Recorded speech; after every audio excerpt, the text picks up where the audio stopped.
And away from elections, wards and OPD in the Krachi West District Hospital remain empty as nurses and midwives strike enters day 3. But for the strike, Tuesdays and Wednesdays are the days the town records its highest client attendance. JoyNews visits to the facility Wednesday morning saw a handful of people being attended to by only 2 doctors in charge of the facility. Some people who are at the hospital have been speaking to JoyNews.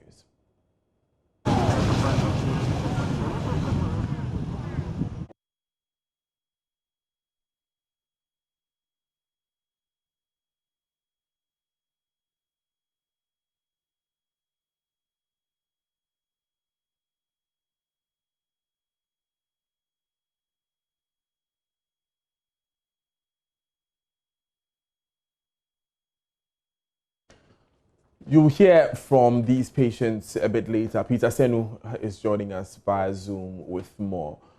So, Peter, these doctors, first of all, how are they coping? They're just 2 on some of the busiest days of the week for them. How are they coping?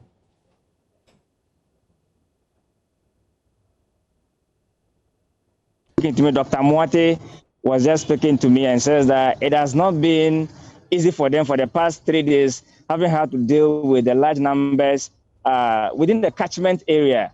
And he has only been appealing to authorities to attend to their colleagues to come back so that they can work together to save lives, as one of their core mandates is to do. But he was supposed to be here with me, but for a meeting we had now, he's in there. And so, well, patients keep trooping in today. Yesterday and today is the market day here. They keep coming, but for the those they have who are not, how do you call them? The casual workers. The casual workers, they are making do with them. Since they do not necessarily belong to one or two or the other association, they are making do with them in the various wards to render services to their clients. Daniel. Peter, what about the patients themselves, the clients you speak of? I can imagine that the Krachi West District would have so many people traveling long distances to come to the hospital, only to find that some of them cannot be treated.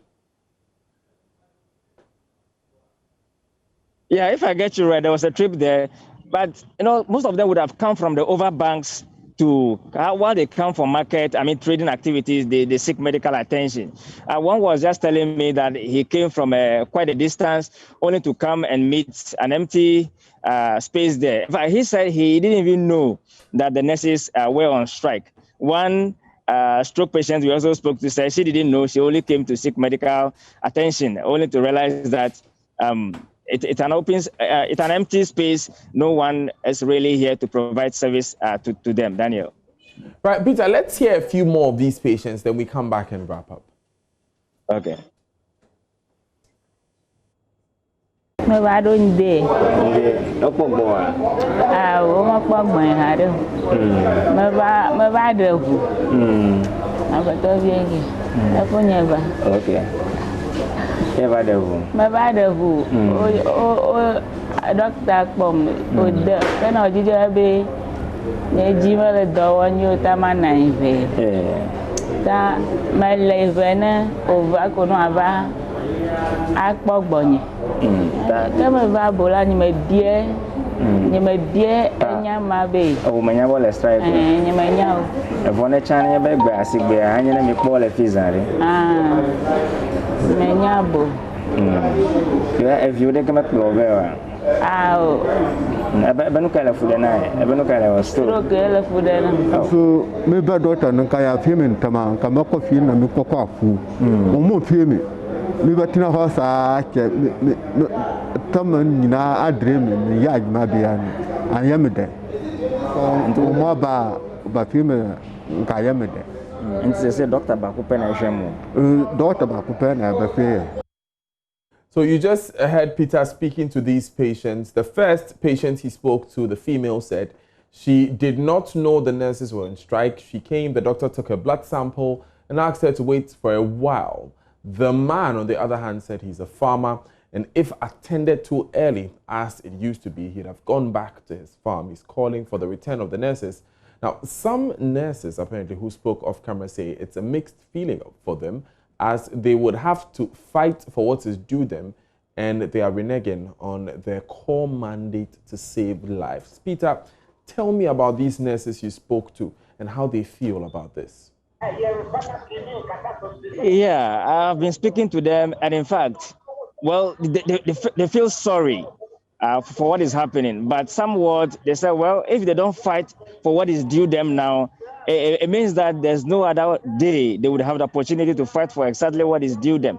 In fact, some of them who have even taken ill are seeking medical attention. I've seen some of them, but they wouldn't like to go on record, so we couldn't. But this is the situation here.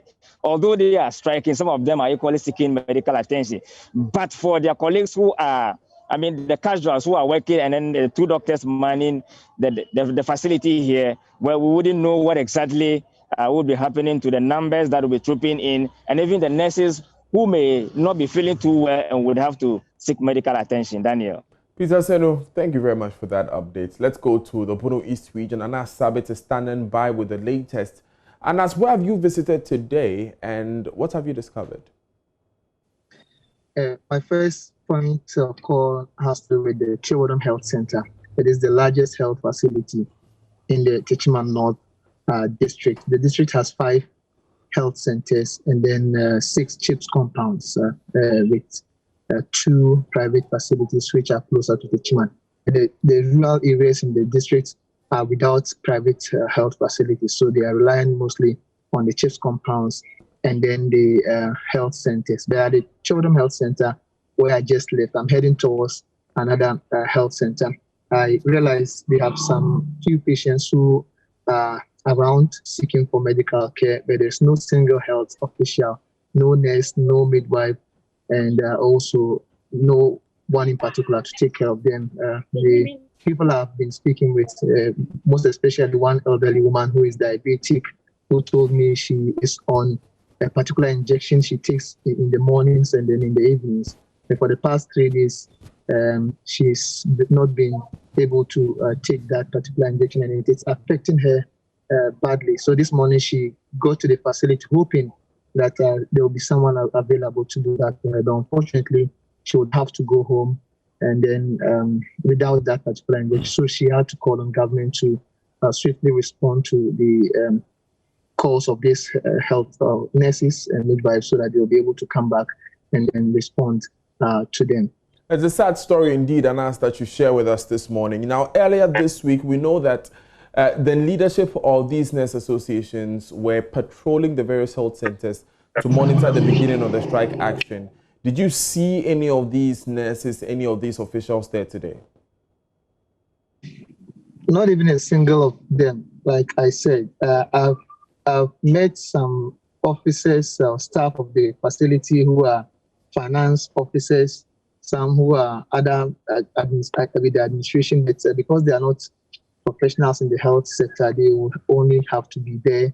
And when it's about midday, they will have to go home because those health officials who are supposed to take care of these patients are not available. So that is the situation here. But the most unfortunate thing is I've been to the Chidiaja CHIPS compound. That particular health facility has been closed down and completely because the few health officials in charge of that particular CHIPS compound are all nurses. So once they are on strike, there's no need opening it up. And so it's almost same in most of the CHIPS compounds in this particular area. And because of how scattered the area is and the distance between those communities to the next private hospital, which is in Techiman, most of these patients who are in that area or in those areas would have to wait until the nurses are back on strike, from the strike, before they will be responded to with their problems. Anas Sabit, thanks for joining us with those updates.